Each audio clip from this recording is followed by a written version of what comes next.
Hey everyone, Dave here with Affordable Door and Gate. I hope you are doing great. I was watching this, I was listening to it more or less. So this might be even more of a more listening podcast for you if you got it on the phone or you're driving or at work or whatever, you got the earbuds in. But I wanted to talk about this. I've watched this guy a few times, the Handyman Business. I think he's got a great channel. He's got some good insight. He's got some age on him, so that's good too. I think he's only maybe about 10 more years older than me. But just some good stuff to think about. So hopefully you'll follow along to the end. And let's get into it. Let's do a commentary. And then you guys also let me know too in the comments anything that you guys think or insight. And investing all my money and relying on compounding interest to take care of me when I'm old. Well, I'm starting to get old, and I am starting to see the results of compounding interest, especially over the last few months. But as I get closer to 50 years old, I'm finding myself wanting to do manual labor less and less. And I'm thinking back on my long career in the construction, built a business that ran itself and made me more money at the finish line with I think something interesting to kind of take away too is it does feel like with age, you start looking at how to make your money work harder for you. You know, instead of maybe buying that second or third car, that compound interest, that's a big thing, right? So it's either, it could be rentals, it could be more investments into business of some sort, just things to think about. So I like that he talks about that. The same or just slightly more risk. That's always been my main concern. Is I didn't want to risk it all on building a business and having it flop and not pan out, not get bought up by some big private equity firm for $21 million. That's the fairy tale ending when you grow a business or when you scale a business. The main reason I didn't try to grow a construction company or a remodel company is the labor pool. My experience in construction, both as the labor and managing the labor, I'm a former Trump voter, and I will not be voting. Silly ad. Sorry about that. very bad. We go all the way back to one of the first companies I worked for as a helper. I was the only helper, and I was always trying to get him. You really need to scale your business. You really need to grow your business. We need to grow this thing so we have employees. And I went off to college and got a bachelor's degree in construction management. I would often go home for the summer and work for that construction company. And I would bring all my vast knowledge that I learned in the classroom and say, we need to grow this business. He said, you don't understand. There's nobody wants to work. Nobody wants to work. And I would always say, well, what about these other big companies? How do they do? It's funny that he mentions that because this is why sometimes I mention in videos, I call it you get neutered. You know what I mean? And it's one of those things. It's not that there's nobody out there, right? It's just, like he said, the labor pool is flooded with a lot of people that are lazy. They don't want to show up on time. They're doing drugs of some sort, could even be alcohol. They're intoxicated too much. Like I said, you got a lot of things against you. So I can see where this kind of relates with me because I get a lot of the young bucks.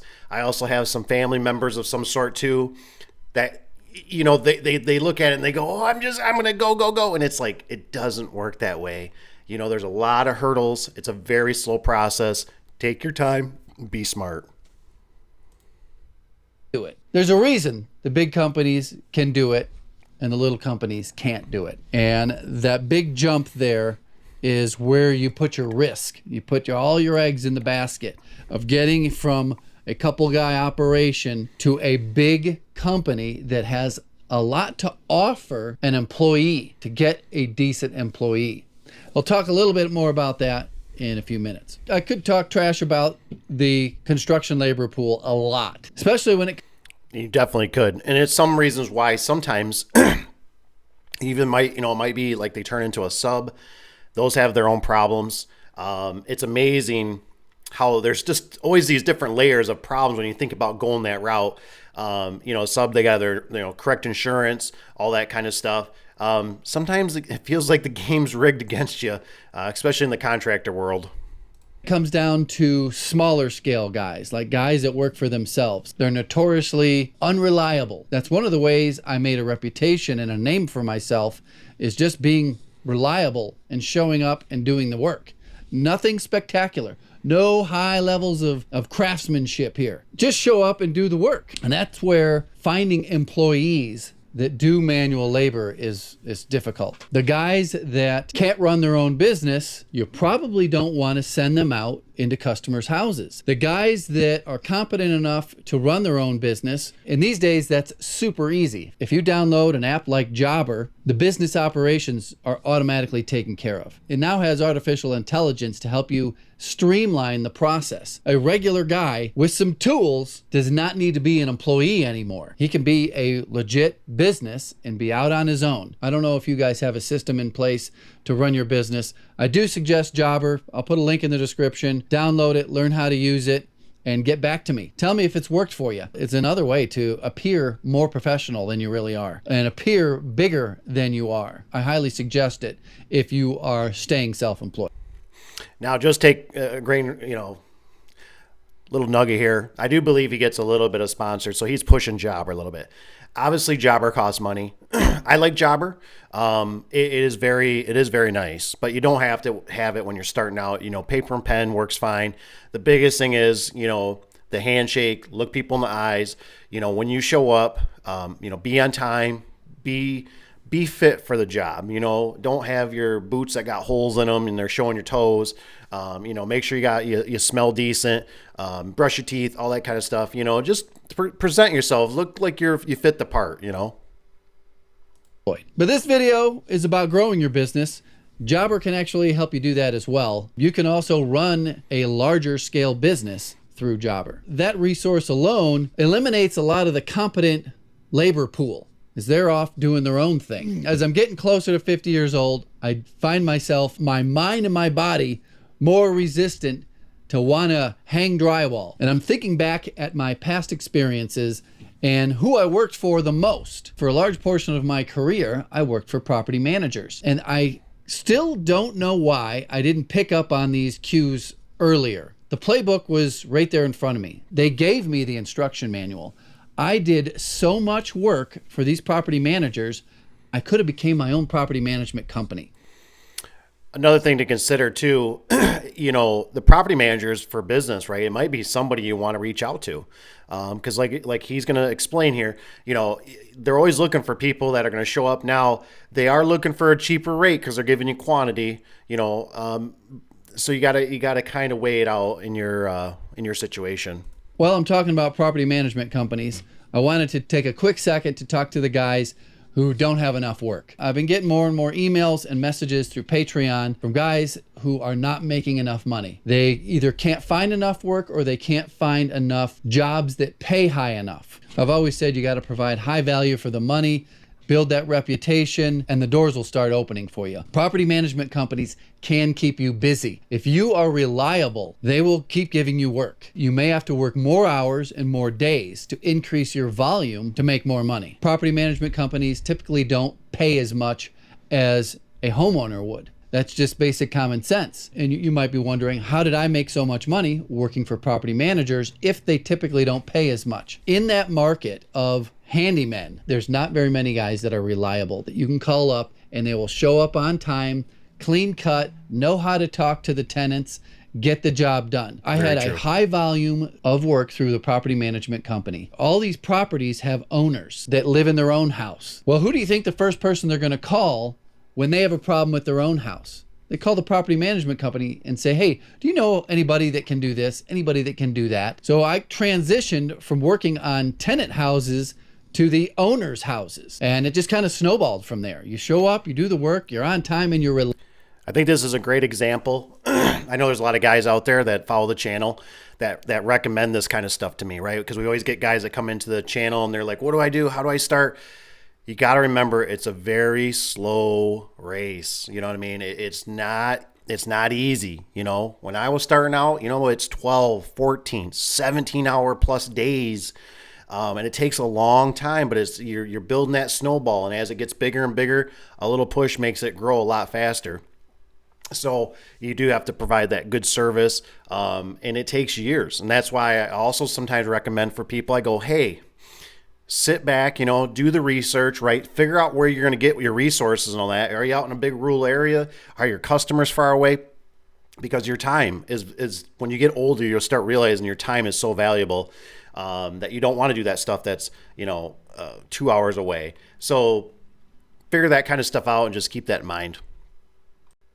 Reliable. So back to, why didn't I start a property management company? I don't know. Hindsight's 2020, and I don't know. I had the time, I had the skill set, I even had the mentors. I just never thought to do it until I got old. This is what I would do differently. I would start organically through word of mouth. That alone will get you 30 houses. You don't make a lot of money off of one house. Maybe 10% of the rent per month. Let's just say you have one house and it's $1,500 for rent. So you're going to make $150 a month to manage that house. You got to do a large volume. You can also make money off the repairs. You're always going to mark up the repairs to those houses. On my main YouTube channel, I've got years worth of rental house repairs. Ceiling fan stopped working. Okay, send the handyman out there. Toilet stopped working. Send the handyman out there. Leak under the kitchen sink. Send the handyman out there. How many garbage disposals have you guys watched me replace? The list is endless of basic work. So you're gonna not only make $150 a month, keep in mind that's very low rent. These days it's probably $2,500 a month. So you're gonna make 10% of that just to collect the rent. There is a little bit involved in actually getting the tenant into the house. On my own houses, I've always used Zillow. I advertise on Zillow. I run all my applications through Zillow. All the background checks are through Zillow. That seems to be the easy part, getting them into the house. It's only like a 2-week window to get a house filled. But then there is a year to 2 years, sometimes up to 5 years of lease renewal. It kind of goes into that whole thing, right? It's all about the preparation, right? It's all about vetting a person. That can even be your customers, right? That's why I'm always kind of explaining to like the telephone. The telephone is the most important thing. It's basically free. Yes, I know a cell phone costs money, but when you're talking to a customer and things just don't feel right, something's not adding up. They're not listening. They're like, you ask them, they say, can you take pictures? And they'd be like, what? You want me to take pictures?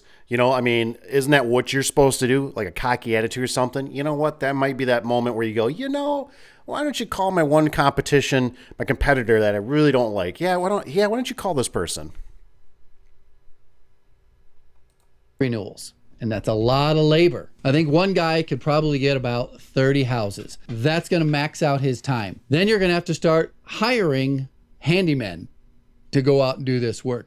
The beauty with property management is they're never working for the actual homeowner. They're working for you. And you have low expectations because you know the business. And if a tenant complains, they complain to you. They don't complain to the property owner. They don't even know who the property owner is, and you can deal with it. That introduces a different level of stress and skill set, managing people, managing conflict, that a lot of handymen. I wasn't going to talk about this, but he's actually got some good points. With the rentals, it's nice because you're behind the scenes. I do it with mine. And what I've noticed, something to think about for some guys out there. When you own something and somebody's in it, right? I never get threatened when something goes wrong. Now they want to get it fixed, right? A hot water tank, a leaky roof, the wells quit working, something, toilets plugged, whatever, right? But you know what's nice about it? Like the money keeps trickling in, and what's going to happen is you typically don't get, like when they call you to say, if you don't get out here in 20 minutes, I'm packing up my stuff and I'm leaving. Now, I tell you what, in garage doors, I've gotten a lot of that, right? If you can't be there in within 2 hours, I'm going to have to call somebody else. You know what I mean? Because you're busy, you got somebody, broken springs, or you hustle through a job. I've been there before. I'm sure some of you guys can relate to this. You hustle through a job because you got this other service call and you told me you'd be there in 45 minutes, an hour, and you power through it. Now, you're technically, right? You should always call. You should be using that phone as your friend. You should call them before you even leave the job site or the office or your home or whatever and say, hi, I'm just letting you know I'm on the way, because that takes out another variable. I talk about the variables. The variables are huge in the business. And they could say, oh, you know what? There was another guy that showed up. I thought it was you. I'm glad you called. We're all set. Well, at least you saved yourself a trip. It sucks because you just, hustled real hard to try to get that job, but at least you saved yourself the gas and all that, because you'd be really ticked if you got a flat tire or something happened on the way. You show up there and they go, oh, we already got it all set. And you're like, and you didn't call me? Customers will do that. don't have. But it is a skill that you can learn. The unreliable labor, they're going to miss their day. They're going to show up late. That's to be expected. Once you're to the point where you can't manage any more houses and you're ready to make the big jump, to build something that can be sold for $20-30 million, you have to scale. At that point, you're probably going to need to either invest a lot of your own money or somebody else's money. An option that I recommended in the past for guys who need money to invest in their business is Revenued. Revenued's a business card. They'll give you up to $250,000. That does depend on how much your business makes. The application is not based off your personal credit, but it's based off of how much money your business is making. All that money you get from Revenued would go into advertising. To take it from 30 houses to 100 houses to 500 houses. At that stage, you're going to have some employees. You might even be able to finally get quality labor. Earlier, I was talking about how I would go home for summer vacations to that small one-man operation that I used to help with and say, well, how come those other big companies can have employees, but you can't? Well, you have to be able to offer them things. You have to offer them consistent work, security, and benefits. Am I going to stop being a handyman, stop YouTube, and try to start a property management company at almost 50 years old and scale it to be worth tens of millions of dollars? It's tempting. And I may just start down that path of picking up individual houses to manage. It might not ever get to the point where I'm a full-time property management company. It gives me options. If this was 15 years ago, I definitely would have started picking up those property management houses. I can remember in the past people asking me, hey, do you know anybody that does property management? And it should have been, well, I do property management. Here's my website. Back then, people still use business cards. These days, having a presence on social media and a website is important for starting a business. As you know, I pulled all my social media and all my websites regarding my home improvement business because I can't take on any more work. Anytime I go out to a social event, I don't tell people what I do because I don't want them to say, oh, I got this work. Oh, I know someone who needs this done. Oh, let me get your number because we need this done. We need that done. Let's start the discussion down below. That cracked me up. I know exactly the feeling. So, you know, I've done flips. I got the rentals, you know, like I said, that's why I just tell them I just deal with the real estate because I know exactly the feeling, right? If I tell them any of the other businesses and it's some kind of service-based business, people always come running. Like I said, I got some videos that'll be coming out here, so you should definitely subscribe to the channel. But, you know, being out in the field, man, it's that whole thing. It's like you got people that are walking through that are trades and that, and it's like they're almost like they're bloodsuckers, you know? It's not a bad thing because you want business, especially if you're trying to grow.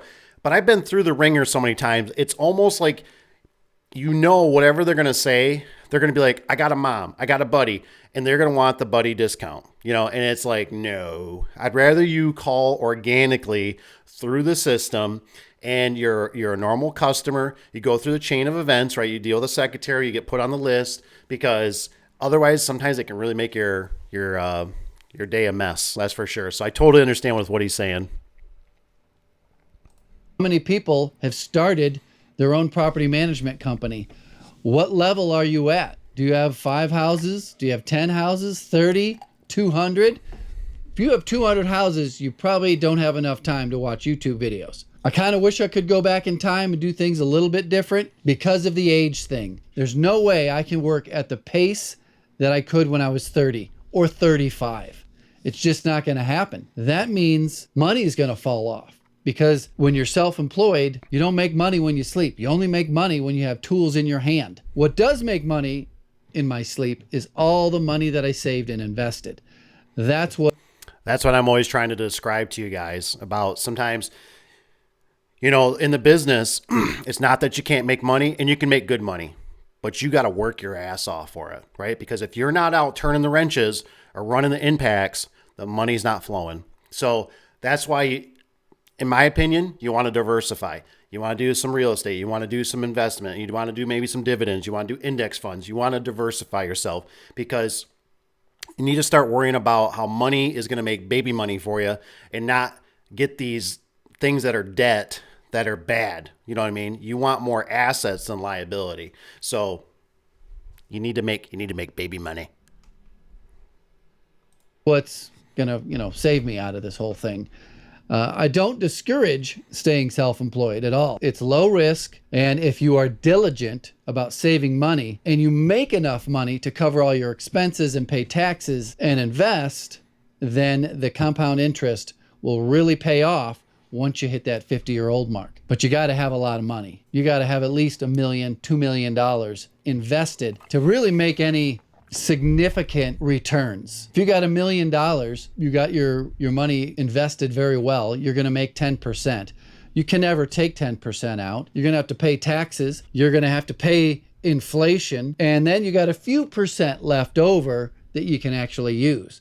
So on $1 million, 3% is only $30,000 a year that you can actually keep. $2 million, you probably want to keep 6.